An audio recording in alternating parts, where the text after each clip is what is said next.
आज की कहानी की हेडलाइन है खुशियां मिलेगी ये सोचकर काम मत करो।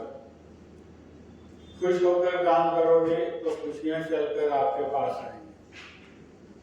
आज की कहानी है एक गुरुकुल के गुरुजी की, जो अपने शिष्यों को बता रहा था कि मैं 2 साल के लिए बाहर जा रहा हूँ, तीर्थ यात्रा पर जा रहा हूँ, और आप लोगों में से 2 शिष्यों का मैंने चयन किया है, जिसे मैं काम सौंप के जाऊंगा और आके देखूंगा उन दोनों में से सर्वश्रेष्ठ कौन है।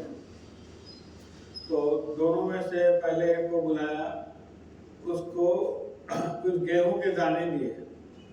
उस शिष्य को बोला गया कि आप ऐसा काम करना कि मेरे ये बढ़ता चला जाए और मेरे चेहरे पर मुस्कान आ जाए।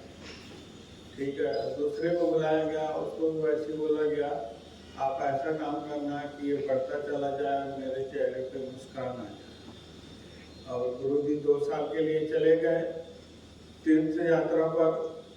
और जो पहला शिष्य था उन्होंने क्या किया, एक डिब्बी ली और उस डिब्बियों में गेहूं के दाने रख दिए और पूजा स्थल पर रख दिया।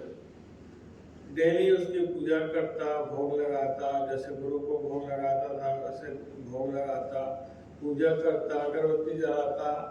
ये सोच रहा था कि गुरुजी आएंगे तो गुरुजी को बताऊंगा मैं आपसे ज़्यादा सम्मान आपके इस डिबिया को दिया हूँ, तो गुरुजी खुश हो जाएंगे और मुझे आशीर्वाद देंगे। तो उस दिन यही काम करता रहा। और दूसरा जो शिष्य था वो गेहूं के दाने लेकर गांव गया और गांव में अपने पिताजी से कहा, पिताजी मुझे खेती में थोड़ी जगह चाहिए। बोले क्यों? तो बोले मेरे गुरुजी ने काम सौंपा है कि मेरे को गेहूं के दाने बोने हैं, उसे बढ़ाना है। बोला ठीक है। उन्होंने जगह दी और उन्हें गेहूं की पैदावार की। एक साल बहुत सारी गेहूं हुई, फसल हुई। फिर दूसरे साल फिर बहुत सारी फसल हुई, बहुत गेहूं के दाने हुए। फाइनली 2 साल बाद गुरुजी जब वापस आए, आश्रम आए, सबने शिष्यों ने उनका स्वागत किया और वो लोग गुरुजी अपने आसन पर बैठे और दोनों शिष्यों को बुलाए, भाई बताओ आप लोगों ने क्या ऐसा काम किया है। पहला गुरुजी बोला रुको मैं आता हूँ। गया अपने कमरे में से और डिबिया ले आया। बोला गुरुजी जो आपने अमानत दी थी, आपने गेहूं के दाने दिया था, मैंने इस डिब्बी में रखे हैं और बिल्कुल इसको जैसे आपको सम्मान देता हूँ मैंने इनको सम्मान दिया। इसको डेली भोग लगाता था, डेली पूजा करता था और आपका आशीर्वाद चाहिए, आपके चेहरे पर मुस्कान आ जाए। गुरुजी बिल्कुल नर्वस हो गए। बोले ये क्या, मतलब मैंने क्या सोचा था और क्या हो गया। दूसरे शिष्य को बुलाया, बोला आप बताओ आपने क्या किया है। तो दूसरे शिष्य ने कहा गुरुजी मेरे को मालूम नहीं था आज आप आने वाले हैं, मैं पिताजी को संदेश दे दिया हूँ, वो आते ही होंगे।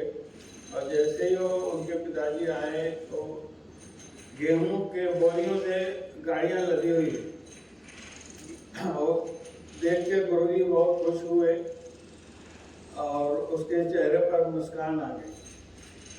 और उन्होंने अपने शिष्यों को बताया, एक अच्छा लेसन दिया कि देखो पहला जो शिष्य था वो गेहूं के दाने डिब्बी में बंद करके रख दिया, जो कि आधे सड़ चुके, आधा सड़ने के कगार पर है। और दूसरा जो शिष्य था वो अपने दिमाग से काम लिया और मैंने जो ज्ञान दिया था उसको आचरण में ढाला और उसको गेहूं की पैदावार किया, उसको बढ़ाते गया। फाइनली उसके चेहरे पर मुस्कान आ गई। कहानी ये गुरुजी की या गेहूं के दाने की नहीं है, आप लोगों की हमारी है। हम लोगों के पास, कई लोगों के पास बहुत सारा ज्ञान होता है, वो जानते हैं, समझते हैं, पहचानते हैं, मगर इम्प्लीमेंट नहीं करते। हम लोगों के पास, कई लोगों के पास अच्छी बातें होती है मगर उसको लाइफ में उतारते नहीं। उन बातों को लाइफ में उतारिए, अपने आचरण में ढालिए, तभी आप लाइफ में आगे बढ़ सकते हैं। वरना जो आपका जो ज्ञान है पूरा धरा का धरा रह जाएगा और आपको एक दिन ऐसा लगेगा कि मेरे से बहुत देर हो गई। धन्यवाद।